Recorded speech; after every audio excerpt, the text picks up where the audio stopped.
What is up, guys? Dzeeff here, and today we are finally taking a look at Subterror Guru Control. I mentioned this deck a week ago when I did my pure Subterror deck profile, and yeah, this deck is way too expensive. It's overpriced. There's expensive decks, but this one is overpriced, and I say that because for all the cards that you need to build this deck, you could have just built like Altergeist or Sky Strikers or a more meta strategy. It's cool. I really like Subterrors, and it's cool to be playing them in a deck, but I just want to... Full disclosure, like if you're looking to buy a deck, this is not like the best deck for your money. I will say if you already have the expensive cards, mostly Hand Traps and Pot of Extravagance, if you already have those for another deck like Altergeist or whatever, and you want to play like another deck for fun, this is a good option for you. But in terms of like going out and actually like buying these cards to play Guru Control, I just wanted to be completely honest and say like this deck is cool. It is a good rogue deck and might see some play at regional qualifiers. Maybe it'll top something someday, but overall there are much better places for your money in Yu-Gi-Oh! Just buy Sky Strikers or Altergeist or Thunder Dragons or like anything else. But if you have the cards and you want to play Subterrors, this is a pretty cool deck to play at your regionals or at your locals. Anyway, let's take a look at the profile, and I won't spend too much time talking the stuff we already talked about in the pure Subterror deck. 3 copies of Guru, so this is Guru Control. This is like your main card. In the other version, we were playing a ton of Behemoth monsters, and this is kind of how you got to those and did your bigger combos. But in this version, this is how you're maintaining like your card advantage. This is how you're like controlling the board. The Guru is everything for this deck, and this deck, by the way, was really good in the OCG. The main difference between this deck and the OCG and the TCG is that the OCG has always had access to triple max C, which is a big deal. I played this deck on a couple streams, and one of the biggest issues was just running out of cards, so you really have to play really carefully when you're using Subterror Guru Control decks, just because you need to make sure you're using your resources wisely so you don't just get burned out. Also 3 copies of Phoenix. This is like the main combo. You search Guru with a Hidden City, set it, flip it face up, add Phoenix to your hand. Phoenix negates anything. It's an Ash Blossom for like anything. And yeah, it works. You know, that's the whole point, is that you're doing that over and over again. Hopefully you have like a Subterror Final Battle thrown in there as well, so you can like repeatedly get those searches with Guru. And then also this card has a revival effect, which is pretty cool. We have, for the one-ofs, 1 Nemesis Archer and 1 Umastrix. So the Nemesis Archer is just like an extra copy of Guru, which is kind of cool. You know, I noticed that some people don't like this card. I actually found in testing it's actually pretty cool. There's a couple different combos with it. One of my favorites is that Guru, you can flip your opponent's monster face down with Guru, and then you can Archer the monster back. It spins it, which is really cool. Then Umastrix. So one of the problems I found in this deck, besides like running out of cards, is that I just didn't have enough like removal. I had negation, but if my opponent just like summoned big cards and didn't activate effects, such as like Thunder Dragon Colossus, it was really hard to like actually deal with those. So Umastrix is pretty cool. Like, you can just set it and then flip it and then banish an opponent's monster. It's a really cool card.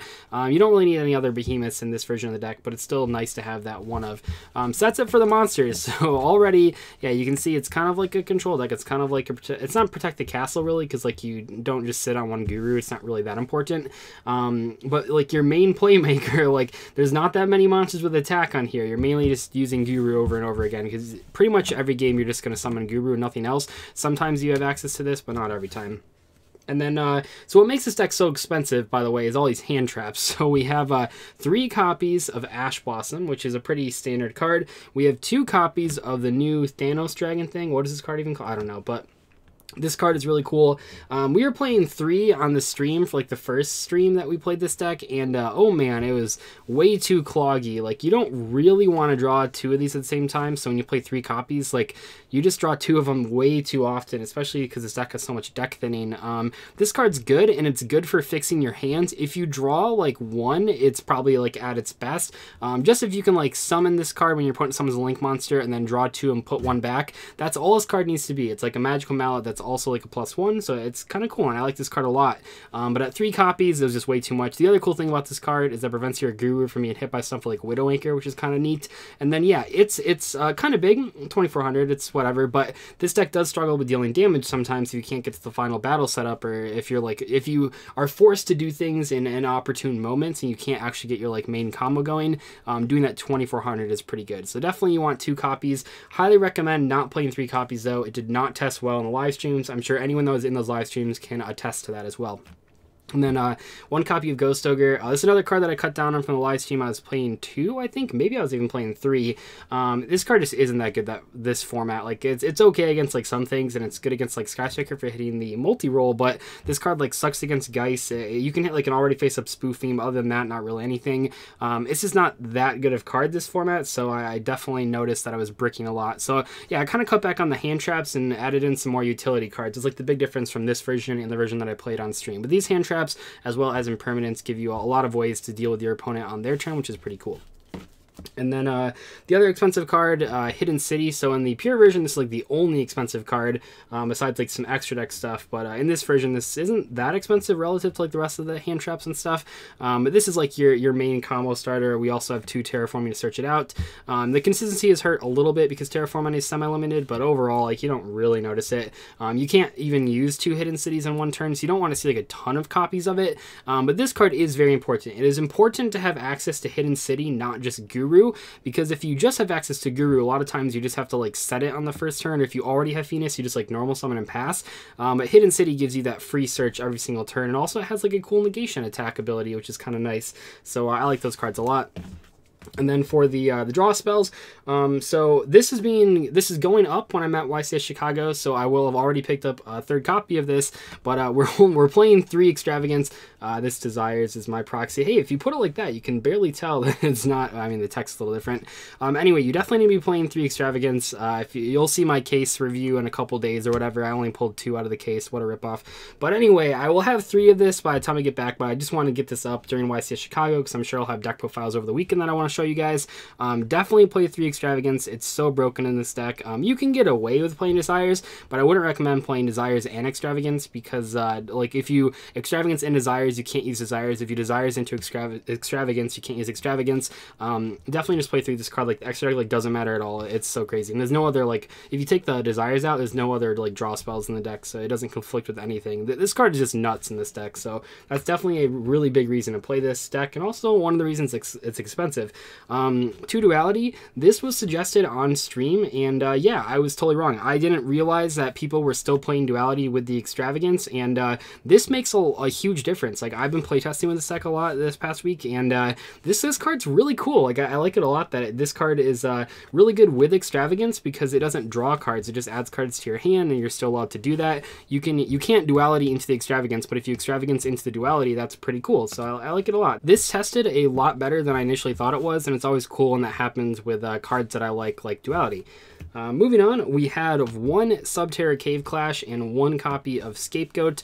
So when I was originally testing this deck, I think the banlist hadn't come out yet, so we were playing 2 Scapegoat, but I think I still would have found a way to fit this in regardless. Subterror Cave Clash is just like a really powerful card. It's one of those cards that really helps out because we don't have Max C. You can just recycle your Fiendises infinitely, which is really cool.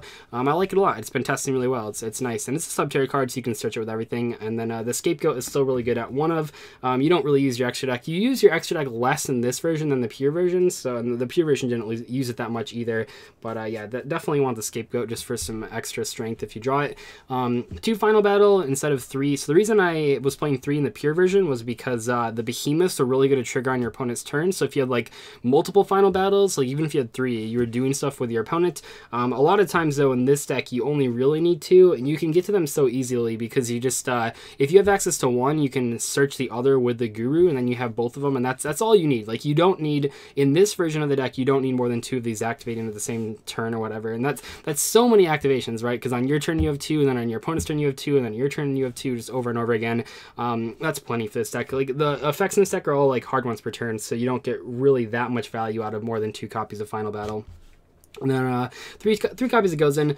Some people suggested there can be only 1. That's I mean, it's good. I'm not gonna say it's not good. I personally like Gozen a little bit more. Maybe there can be only 1, be like a side deck card. Maybe you can play like both if you can try to find room for them. I'm a huge fan of Gozen Match right now though. Like, I'm just thinking of like a lot of the times when I'm playing against stuff, I would rather have there can be only 1 flipped against me than Gozen Match flipped against me, because this card's just so hard to out.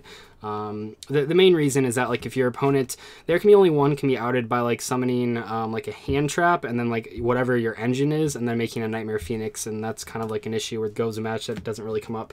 And then the Solemns, so we only play, I'm adding like a new tech card that you'll see in a second, but I play 4 of them instead of 5 of them, and it's because the card that I'm adding in is kind of like Solemn Strike in a little bit of a way. But yeah, so that's just the Solemns, those are pretty standard. And then yeah, the new card that I added in I liked a lot, somebody suggested this to me on Twitter, Lost Wind. I like this card, it's really cool. Like this deck can do a lot of damage with the final battles because you're like increasing the attack and defense of your guys by so much, and you can do this in the damage step, and you can do final battle in the damage step. So like your opponent's monster loses half, and then you go up to like 3,000 or 4,000 depending on which card you're using, and then like they take so much damage. It's just like this card just cheeses out wins, and that's really cool in a deck like this. So I like this card a lot. It's also another card that like is good for card advantage because it gets itself back for free, so it's like you get 2 activations out of 1 card.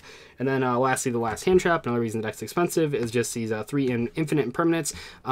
This is probably like one of the only cards that you can like switch out for a different cheaper alternative. I don't think there's like a world where someone has like access to like all these cards. Like they have access to like Extravagance, they have access to Hidden City, they have access to all these other hand traps, and they can't afford impermanence. But if there is a world where you are like that person that I'm just mentioning, you probably shouldn't play this deck. But if that seems to happen, if that's what you're doing, you can probably just play Effect Filler. It doesn't matter too much that this one's a trap. Obviously it dodges like Call by the Grave then, but unlike Altergeist, like it's not like you're triggering Multi-Faker with this card, so it's whatever.